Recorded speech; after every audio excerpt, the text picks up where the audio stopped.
মন ভালো তো জগৎ ভালো। হঠাৎ কাজ সম্পর্কে বেরিয়ে পড়লাম ঘুরতে। শুনেছি নাকি এই সুন্দর পৃথিবীটাকে প্রাণ খুলে দেখলে মন ভালো হয়ে যায়। অনেকে বলে আমি নাকি খুব ঘোরাঘুরি করি। আমি বলি ঘোরাঘুরি না করলে আল্লাহর তৈরি এই সুন্দর পৃথিবীটাকে চোখ ভরে দেখতে পারতাম। সকালে কাজে লেগে পড়লাম। আমার ছোট্ট একটা অতিথির জন্য নতুন একটা ঘর বানাবো। মন যা চাইবে তাই করব, তবে কাউকে কষ্ট দিয়ে না, কাউকে ঠকিয়ে না।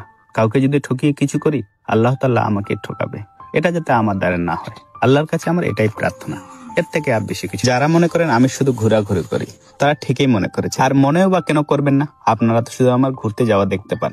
আমি কাজ করি, আমি কি করি, এগুলো তো আপনারা আর দেখতে পান। এই ঘরটা কিসের জন্য বানাচ্ছি আর কোথায় ঘুরতে গিয়েছিলাম এই ভিডিওতে থাকছে। চলুন ভিডিওটা শুরু করি। আসসালামু আলাইকুম, আমি মোশাররফ। কি অবস্থা সবার, কেমন আছেন? খুব ভালো করে লক্ষ্য করে দেখবেন, যাদের জীবনে চাওয়া খুব কম তারা জীবনে কিছুই পায় না। আপনার জীবনের সাথে মিলিয়ে নিবে, আর যদি না মিলে যায় কমেন্ট করে জানিয়ে দিবে। এই পেনটা যে পড়েছি এটা আমি বানাতে দিয়েছিলাম, বেশ ভালো লাগছে পেনটা, পড়তে অনেকটা কমফোর্টেবল মনে। এই ছোট্ট জীবনে বুঝলাম যারা সবসময় নিজের স্বার্থ ভুলে অন্যের ভালো চায় তারাই সবচেয়ে পৃথিবীতে কষ্ট পায়। দেখবেন যারা সবার জন্য ভাবে, সবার জন্য দোয়া করে, অদ্ভুত ভাবে তারাই সবচেয়ে বেশি কষ্ট বয়ে বেড়ায়। কথাগুলো জীবনের সাথে মিলিয়ে নেবেন। যদি ভুল বলে থাকি অবশ্যই জানিয়ে দিবেন। মাঝে মাঝে মনে হয় পাখি হয়ে পুরো পৃথিবীটা উড়ে উড়ে ঘুরে দেখি, কিন্তু সত্যি কি তাই?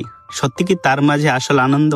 তাহলে পাখিরা মাটিতে আসে কেন? আফসোস করে বেঁচে থাকার চাইতে পূর্ণতা নিয়ে এই পৃথিবী ছেড়ে চলে যাওয়াই ভালো। তাই আজকে এসেছি আমি ফরেস্ট দেখতে। এখানে প্রতিটা গাছ, প্রতিটা পাখির ডাক আর আমার নিজের শ্বাস মনে করে দেয় আসলে জীবনটাই একটা উপহার। আর এই ছোট্ট দুই একটা আফসোস দিয়ে আমার এই সুন্দর জীবনটাকে ক্ষুণ্ণ করতে চাই না। বিশ্বাস করুন, এই জায়গাটাতে যখন বসেছিলাম, গাছের শব্দ আর পাখির ডাক সবকিছু আমাকে মনে করাচ্ছে জীবনে আসলে খুব বেশি কিছু চাই না, একটু শান্ত। মাঝে মাঝে মনে হয় মানুষ যতই বড় হোক, ভিতরে ভিতরে সবাই যেন একা, তাই না? একাই ঘুরতে বেরিয়েছিলাম, ভাবছিলাম পুরো দিনটা আজকে একাই কাটাবো, কিন্তু ভাগ্য যেমন হয় হঠাৎ করে দুইজনকে বন্ধু বানিয়ে ফেললাম। আর বিশ্বাস করেন, একা ঘোরার চাইতে দুইজন মিলে ঘোরা একদম আনন্দটাই আলাদা। ভাবুন তো, মাথার উপর তাকালেই একটার পর একটা পাখির বাসা চোখে পড়ে, কেমন লাগবে? হ্যাঁ, আমি ঠিক এমনই একটা ফরেস্টের ভিতরে দাঁড়িয়ে আছি।